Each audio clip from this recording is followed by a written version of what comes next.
Tummy کے اغوا کی خبر نے ساشے کو وحشی ہی بنا دیا تھا۔ ساشے نے دن رات ایک کر دیے ٹمی کو واپس لانے کے لیے۔ آخر نواز بے نے آخری چال چلی اور اسے سنسان جگہ پر بلا کر مارنے کا پلان بنایا۔ ساشے کی قسمت اچھی کہ وہ بچ نکلا اور ٹمی کو بھی بچا لایا، مگر اسے لانے کے لیے دوسرے ہی دن ٹمی کو اپنے ہاتھوں سے مار ڈالا۔ ٹمی کی مارنا ساشے کے لیے ایسا تھا جیسے وہ خود اپنے جسم کو ہڈیوں سے ماس نوچ کر اتار رہا تھا۔ وہ منظر بہت ہی بھیانک تھا۔ اسے مارنے کے بعد 20 دن تک وہ اپنے کمرے سے باہر نہیں نکلا۔ ملازم ڈرتے ڈرتے صرف کھانا کمرے میں رکھتے اور بنا کوئی سوال کیے خاموشی سے باہر نکل جاتے۔ وہ وقت سب کو اپنی موت کا وقت لگتا۔ ثمینہ مائی جانتی تھی کہ ساشے دل کے معاملے کا کتنا کمزور ہے، دل کے احساسات پر قابو پانا اس کے لیے کتنا مشکل ہو جاتا ہے۔ اس کی زندگی میں کتنی گنتی کے چند ہی لوگ صحیح مگر وہ اس کی کمزوری بنتے جا رہے تھے۔ اگر وہ ساشے کے وفادار نہ ہوتے تو بات الگ تھی۔ وہ سب بھی ٹمی کی طرح ساشے پر قربان ہونے کو تیار تھے اور شہرزاد ایک نئی مشکل اور پہیلی۔ ثمینہ مائی دل سے چاہتی تھی کہ ساشے اس پر دل ہارے اور اس سے پہلے ہی وہ شہرزاد کے دل میں ساشے کے لیے ڈر، غصہ اور نفرت بھر دے گی۔ شہرزاد کی دھدکار ہی ساشے کو پتھر بنا دے گی۔ وہ مین ہال میں پہنچا تو سامنے ہی صوفے پر کپ ہاتھ میں پکڑے ایک ادا سے بیٹھی سامنے دیکھتی میاں جیسے اس کی منتظر تھی۔ کیا ہوا ساشے، اتنا حیران کیوں ہو رہے ہو؟ میں میاں ہی ہوں، وہی پرانی والی میاں جسے ایک پتھر سے محبت کی امید ہے۔ تمہیں کیا لگا تمہارا مجھے بہن کہنے سے؟ کیا واقعی میں تمہاری بہن بن جاؤں گی؟ صبح 11 بجے اٹھنے والی میاں آج 4 بجے سے ہال میں بیٹھی تمہارا انتظار کر رہی ہے۔ جانتے ہو کیوں؟ کیونکہ میں پوری رات نہیں سوئی ہوں۔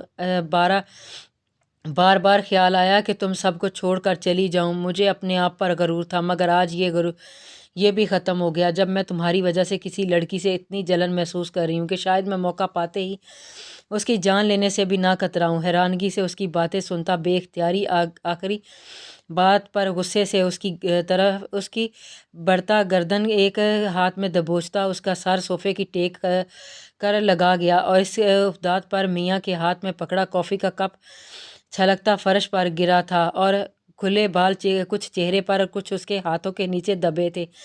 نہ خوف، نہ ڈر، نہ ہی کسی ندامت کا تاثر تھا اس کے چہرے پر۔ وہ بے خوف سی ہوتی اس کا دوسرا ہاتھ اندازے سے پکڑتی اپنی گردن تک لے آئی۔ ایک گہری چمک اس کی آنکھوں میں آ ٹھہری تھی۔ بند کر دو یہ سانسیں جو تمہارے سوا کسی کے لیے نہیں چلتی۔ میں خود عاجز آ چکی ہوں ان سانسوں سے جو اندر ہوتے ہوئے بھی تمہارا نام لیتی ہیں، باہر آتے ہی صرف تم کو پکارتی ہیں۔ وہ لب بیچتے ہوئے خود پر ضبط کرتا آخر اپنے ہاتھ پیچھے کرتا اس کے ساتھ ہی تھوڑا فاصلہ رکھتا صوفے پر بیٹھ گیا اور سر ہاتھوں میں گرا لیا۔ یہ وہی لڑکی وہی ہے نا تمہاری پہلی پینٹنگ؟ وہ خود پر ضبط کرتی ہونٹ آپس میں پیوست کیے بڑی ہمت سے بولی۔ جمال اسی پینٹنگ والی لڑکی کے حسن کی تعریف کرتا تم کو چھیڑتا تھا نا؟ بائیں آنکھ کا ایک کونا زبردستی پانی سے بھر گیا تھا۔ کیا خواب ایسے بھی سچ ہوا کرتے ہیں؟ مجھے یقین نہیں آتا۔ کہہ دو کہ میں ابھی بھی ایک خواب میں ہوں۔ وہ لڑکی محض ایک پینٹنگ کے سوا کچھ نہیں۔ جمال ہال میں داخل ہوتا بے اختیار ٹھٹرا تھا۔ اس نے پہلے کبھی میاں کو اتنا کمزور نہیں پایا تھا جتنا وہ آج نظر آ رہی تھی۔ آج وہ کچھ سمجھ پاتا۔ باہر سے بہت سی گولیاں چلنے کی آواز آنے لگی۔ دھماکے کی آواز سے بے اختیار ساشے کے قدموں نے حرکت کی۔ جلدی سے ہال کی دراز میں پڑی 2 گنز نکالتا باہر کی طرف لپکا۔ باہر نواز بے کے آدمیوں نے حویلی کو چاروں طرف سے گھیر کر حملہ کر دیا تھا۔ ساشے کے بہت سے آدمی زخمی ہو چکے تھے۔ وہ اور جمال حویلی کی دوسری چھت پر چڑھتے اور اپنے آدمیوں کو بھی خفیہ راستے سے چھت پر آنے اور دروازے کی پہرے داری کرنے کا اشارہ کرتے اوپر کی طرف بھاگے۔ شہرزاد کی آنکھیں گولیوں کی آواز سے کھلی تھی۔ خوف سے دل منہ کو آنے لگا اور سانس جیسے رک رک کر چلنے لگی تھی۔ میاں بھی گن پکڑتی جمال اور ساشے کے ساتھ ایک کونے میں کھڑی اپنی جگہ سنبھال چکی تھی۔ ثمینہ مائی گن سنبھالتی ابھی ان کے پاس آنے کو ہی تھی جب ساشے کی آواز پر رکی۔ ثمینہ مائی تم اندر ہی رہو، دیکھو شہرزاد تو ٹھیک ہے نا؟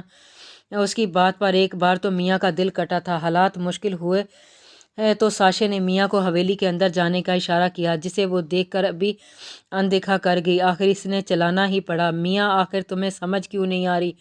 وہ حلق پار چلایا اور اندر جاؤ، خطرہ بھر چکا ہے۔ میں اور جمال سب سنبھال لیں گے۔ نواز بے نے درختوں کے پیچھے سے اس پر نظر رکھی ہوئی تھی کہ ساشے ایک غلطی کرے، صرف ایک غلطی۔ اس کا دھیان میاں کی طرف تھا اور میاں کا دھیان نواز بے کی طرف۔ لمحوں کا کام تھا اور میاں ساشے اور گولیوں کے درمیان کود پڑی۔ اسی وقت جمال کی ایک گولی نواز بے کی ٹانگ پر لگی تھی۔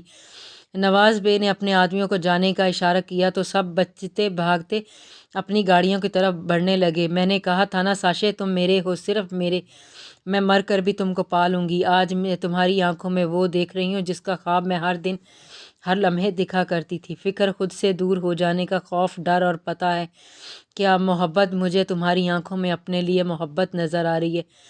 آج پہلی بار زندگی میں شاید کسی نے ساشے کی آنکھ بھیگی دیکھی تھی۔ جب اس نے ٹمی کو اپنے ہاتھوں سے مارا تھا تب بھی کوئی نہیں جانتا تھا کہ ساشے کے اندر کیا چل رہا ہے، مگر اس بار اس کے احساسات اس کے چہرے پر واضح تھے۔ وہ ضبط کی انتہا پر تھا۔ کنٹینیو جاری ہے۔